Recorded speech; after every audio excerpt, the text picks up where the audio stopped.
I'm gonna bring up the first presenter, and his name is David Costabile.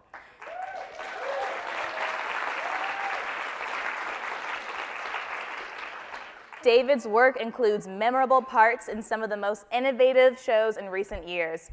He currently co-stars as Mike Wags Wagner, right-hand man to hedge fund king Bobby Axelrod, Damian Lewis in Billions, which returns for production for season 3 this summer. Breaking Bad, he played Walt's lab assistant Gail Bowditcher, a mild-mannered coffee-perfecting chemist with a penchant for poetry and karaoke. On Flight of the Conchords, Costabile was Doug, Mel's long-suffering husband, and on Suits, he was Daniel Hardman, who fought for control of law firm Pearson Hardman. Costabile's credits also include The Wire, Damages, The Office, The Blacklist, and The Good Wife. Costabile's film credits include Lincoln, Side Effects, 13 Hours, The Secret Soldiers of Benghazi, Runner Runner, and Solitary Man, among others. Please welcome David Costabile.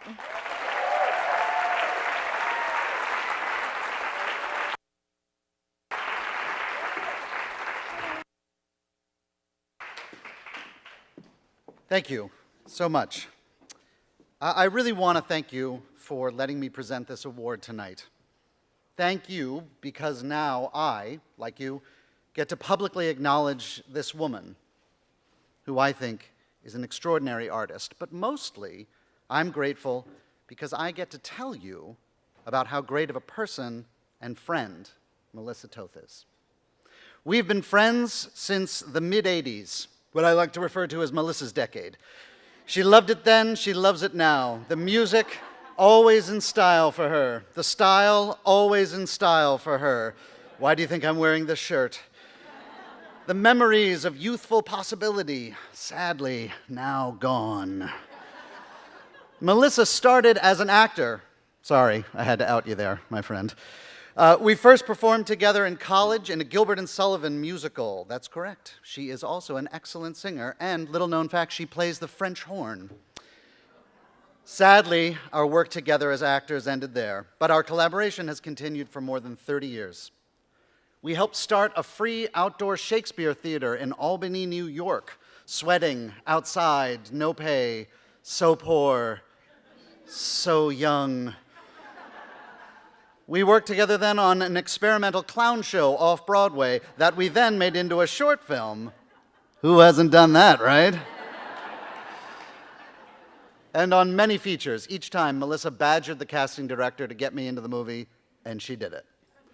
Over the years, I've borne the pain with her of so many of her dud boyfriends. Until she finally found a truly exceptional one, and she married him. I got to hold the chuppah at their wedding. Their eldest daughter was the flower girl at my wedding.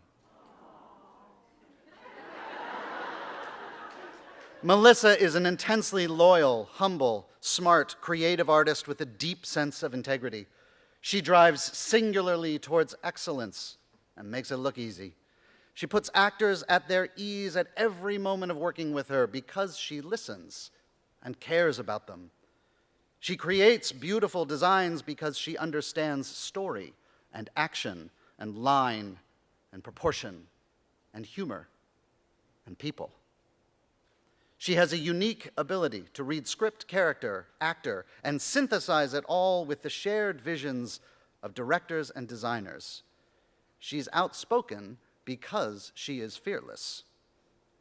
These are some of the qualities that make her a great designer, but you already know all of those things.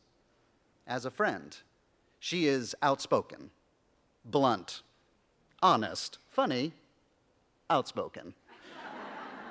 Loving. When she calls you on the phone, she almost immediately will begin to chomp the nearest crunchy food right into your ear. And I love that so much. She is a great cook. She is an even better baker. Outspoken. Did I already say that? Drive with her and you will find out how and why you are doing it wrong. But I'll tell you, there's no friend I'd rather be on the road with listening to the Smiths and getting badgered about how I was driving too aggressively. and she is fearless. We live in difficult times. Mansplaining is epidemic. Sexism, not just in vogue, but topping the playlist for so many politicians. The number of stories, the depth of depravity, the relentless capitulation of others who know better. Again, I'm not going to bore you with the things that you already know. Over the years, Melissa has told me so many of those stories, ones that you all know as if they were yours. I've witnessed them. I've watched her fearlessly not put up with it. The only thing that is more exciting about my friend standing up to the moron male director haphazardly making some crap remark at work, or the idiot producer pointedly saying something even shittier at some meal on location, is the fact that I know she's going to stand up to the next one and the one after that. She stands up because it's the professional thing to do. She does it because it's right. It's decent. It's moral. She speaks up because if in that moment she doesn't, where would any of her younger assistants look for their models? That truth speaks to power regardless of employment status. She speaks up for herself because she's plain sick of it. And I'm proud of my friend. Not just because of the great work that she has created as an artist, and not just because she models herself publicly as a smart, accomplished working woman with an opinion and a sense of right and wrong, but because she always has. I'm proud of her because she models it for her daughters, and for my daughters, and for me. And for that, I am grateful. Let's take a look.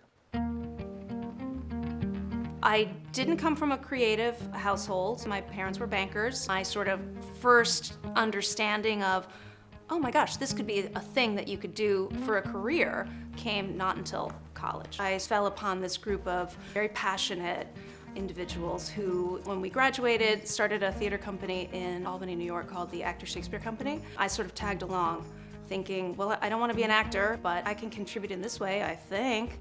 After my time in Albany, I moved to New York. I was able to get onto a small film that Janie Bryant was designing. She took me on as her assistant and started to go from there. I was very lucky. My first film I ever costume designed was called Welcome to the Dollhouse, and it was a micro budget, and it was like, well, she's got some experience. All right, let's hire her. I really didn't know what I was doing, and I kind of went on instinct. It turned out to be a great experience. It kind of launched my career. You're excused. My favorite people to work with are writer-directors because I feel like I can contribute a bigger building block to the storytelling. For instance, with Kenny Lonergan, we'll have long conversations about where people come from, what they're thinking, what their psychological profile is, where they might go shopping a little bit. It becomes a little bit more than just about costume design for me. Look at this. Wow, it worked. Look at this dress, man.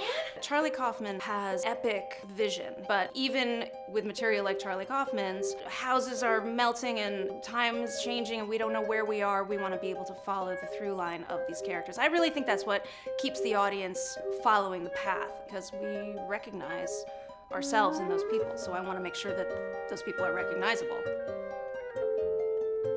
One of the things that I like to do, because I think it's very real and it's very naturalistic, is to choose cheerful garments for scenes that are very somber and sad. I did that twice, notably in Manchester by the Sea. One is with Casey's sweatshirt where he's having a lot of fun and getting drunk and playing ping pong. I remember stopping for a second and thinking, Melissa, is this gonna be good later where he's in this cop station and he's gonna be in this elf green sweatshirt? There's always sort of a leap of faith because you don't really know until it's all done if that's what's the right decision, but that's typically my impulse.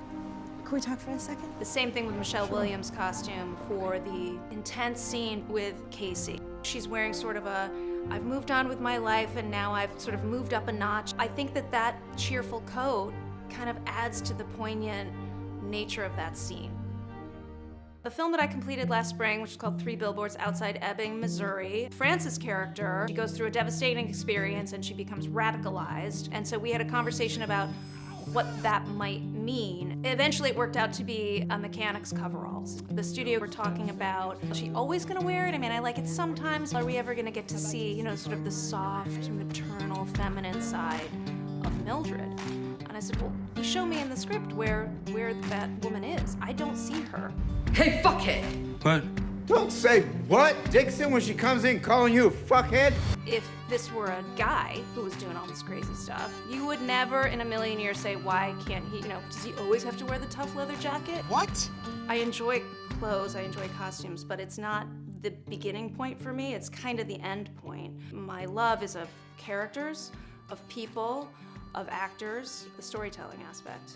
I think probably it could have gone in a few different directions. It just happened to be that I ended up working in costume. I've been doing it for many years and I still love it. Right now, let the after party begin.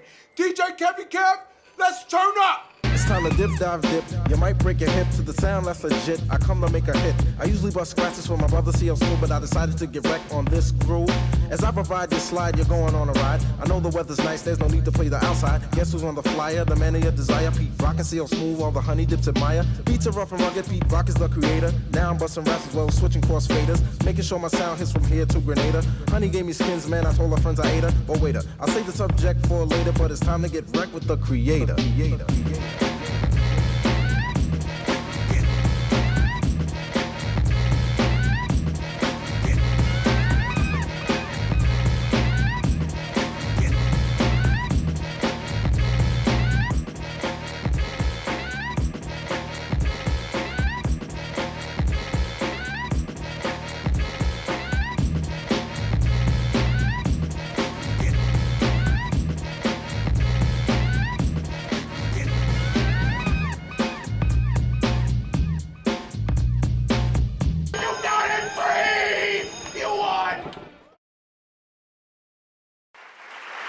Ladies and gentlemen, Melissa Toth.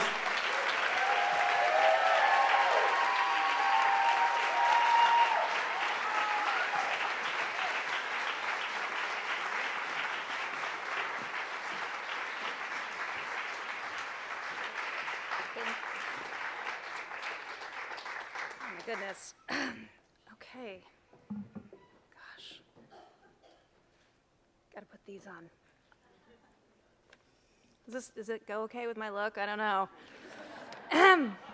Thanks very much for being here tonight, Dave. You've always been a hard act to follow, and now is probably the first and only time I will attempt to do so. So wish me luck. Thank you, New York Women in Film and Television, for including me in this special night. I am honored to be here and very humbled to be recognized alongside all the past recipients.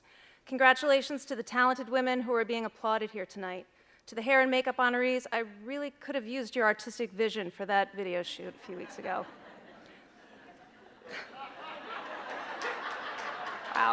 Wow. Harried mom. It's just... As many of my friends and collaborators who are here tonight know, my true love is contemporary costume design. I've spent most of my career trying to trick an audience into thinking that perhaps no costume designer was involved in the film they're watching.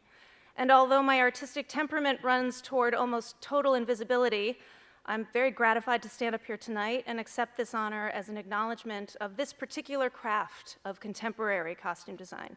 And most people in this room know it's a lot harder than it looks. I have so many people to thank tonight. To my friends of the Tufts University Mafia and the Actors Shakespeare Company, thank you for showing me that a life in the arts is not only possible, but preferred. Thank you to the costume designer Martha Halley. In 1993, when I moved to New York with $700 and a very tenuous idea of what I wanted to do, I called to ask her advice about how to get a job in the business. Instead of the advice, she offered me a job. I wasn't much of a seamstress, God knows, but she thought I was worth the risk. The Macy's Thanksgiving Parade Clown Brigade survived, and I was fortunate enough to work for several months with one of the most talented team of women I've ever met. I had no idea one could dye a button or that Newark, New Jersey was such a cool place. Thank you to the writers and directors who've let me elbow my way in and given me the opportunity to tell parts of the story that they hadn't actually put on the page. Kenny Lonergan, Tom McCarthy, Betty Gordon, Greg Mottola, Charlie Kaufman, Martin McDonough, Liz Friedlander, and the late Curtis Hanson, so many others. To the many talented actors I've had the privilege of working with, I'm perpetually in awe of what you do. Those moments in the fitting room where a garment becomes the germ of a performance idea, those are still the moments that thrill me. So thank you, Paul Giamatti, Mark Ruffalo, Sally Hawkins, Kate Winslet, Amy Ryan, Olivia Wilde, Michael Cera, Catherine Keener, Meryl Streep, the late Philip Seymour Hoffman, and too many others to name. I want to thank the city of New York. You took a kid in from Syracuse, fed me a steady diet of inspiration, and made something of me. So thanks to the guy on the street wearing his t-shirt as a balaclava and about 20,000 other people whose dress habits I have cribbed or will crib for the movies. And to the supervisors, costumers, coordinators, tailors, ager dyers, craftspeople, jewelry designers, PAs, thank you not only for your hard work and dedication, but for your enormous supply of ideas. I've been called self-taught, but we all know there is no such thing. And an unending thank you to the assistant costume designers I've had the good fortune to call both collaborators and friends. Caroline, Chrisanne, Lisa, Colleen, Joseph, Leah, Jill, Natalia, your artistry, knowledge, and most especially emotional support has been everything to me. And lastly, I want to thank my family. To my mom and dad, who never once gave me that look that says, "But are you sure you can make a living?" And to my husband, Aaron, and my daughters, Zarui and Araxi. Without your support and encouragement, I could not be standing here tonight. Girls, you always show determination and grit when faced with mommy's late nights and location jobs, and you continually remind me that humans are beautiful and hilarious. I love you very much, and I'm so wildly proud of you. And once again, thank you, New York Women in Film and Television.